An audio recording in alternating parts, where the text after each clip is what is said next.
বন্ধুরা, আমার একটি বাংলা কবিতা পড়ছি। কবিতাটি পুরানো খাতায় লেখা, অলরেডি মাসটি, কিন্তু কবিতা সে তো অনাঘ্রাত অনন্ত যৌবন। কবিতাটির নাম মনুষ্য জীবন।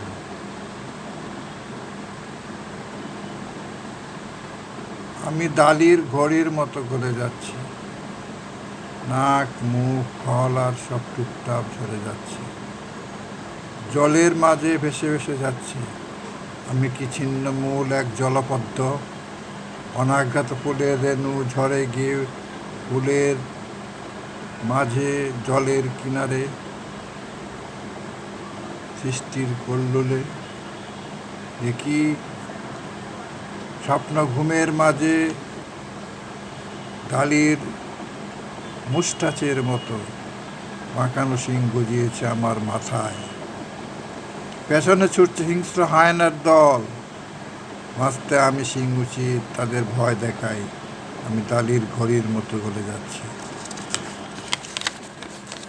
আমার স্বপ্ন, আমার আশা নিরাশার অন্ধকারে পলায়ন পথ, তবু আমি ছুটছি অ্যারাবিয়ান হর্সের মতো, ট্রটিং ট্রটিং, জাম্পিং ওভার ফ্যান্স, ব্যারিকেডস। বিশাল এক মাঠের ভেতর সব কিছু, সকল প্রাণী, গাছ, ফুল, পাখি ছুটছে যেন এক অলৌকিক রঙের বিভূতি। আমি ডালির ঘড়ির মতো গলে যাচ্ছি।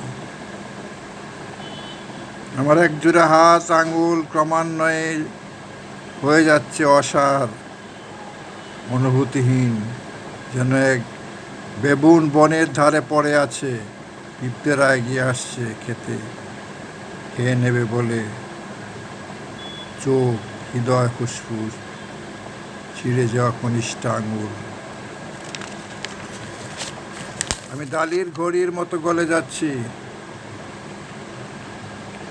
কে আছো বন্ধু আমার, ঘষে তুলো স্বপ্নের কলেজ তারা, দিয়ে দাও আমার মনুষ্য জীবন।